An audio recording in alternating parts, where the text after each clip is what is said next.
Hello, my name is Morris Man, and today I'm going to try to shed a little light on the whole terminology of middle age crisis.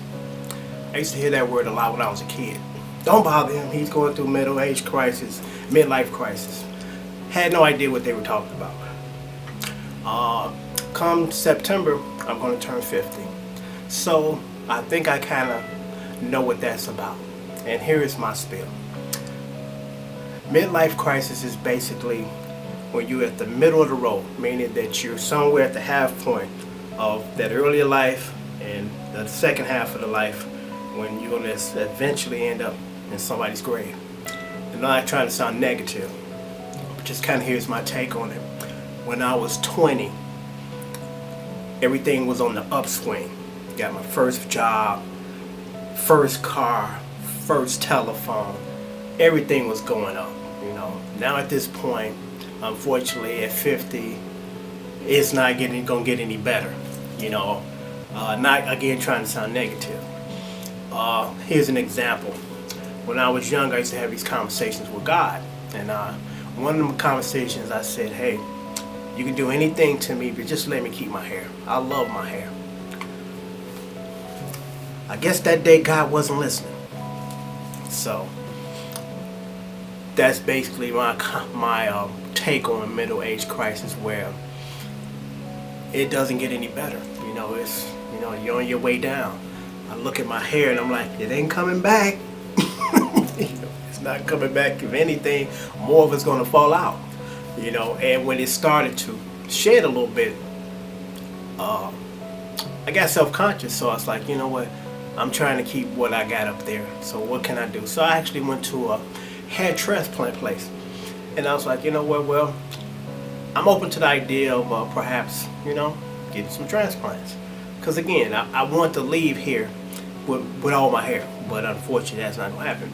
But anyway, so I went to the transplant place, and what I thought was this. I thought that they just pluck a little hair here and they just stick it up here. Nope, the procedure that they told me that they do blew me away. They said, no, what we're going to do actually, sir, is hair around here is programmed to last you the rest of your life. It's never going to fall out. So we're going to take that hair and put it up there. So I'm like, okay. I'm thinking, okay, on the same lines of what I'm thinking. But here's the thing. They said, no, what we're going to actually do is we're going to cut your scalp, stitch it up, and then put the hair down up here. I'm like, so it's to my understanding that you're going to cut a chunk of my head off and put it in another place and stitch it back up? No, thank you. I'll go with the slowly losing my hair look, as opposed to having anybody cutting chunks of meat out of my head. So that was definitely just at that point a no deal. It wasn't going to happen. So again, that's kind of my spiel on this whole midlife crisis thing. I try to put a humorous spin on it, because we all know that we were born and we're going to eventually die. That's just, everybody's getting that deal, right? No one exempt from that. Don't care how much money you got. We all leaving here at some point in time. We're taking the dirt nap. So, we just have to deal with it and live life till its fullest until there's no more life to be lived. But, I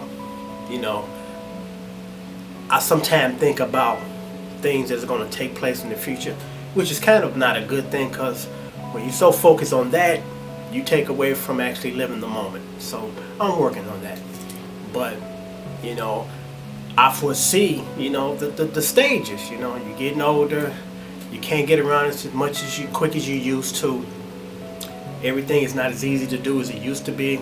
At some point in time, you're going to the doctor now because you got to stay on top of your health because you're having these aches and pains. So now you're starting to get familiar with going to the doctor a lot, but you don't really want to go. Then at some point in time when you get older, here come the ambulance because you fell out in your house and you getting taken out in the stretch and your neighbors are looking at you. That dude just passed out, and they taking you off to the hospital. So I don't look forward to that, but I can't do nothing about it. So, I just try to live life to its fullest. So that is Morris Man's take on midlife crisis. So be it.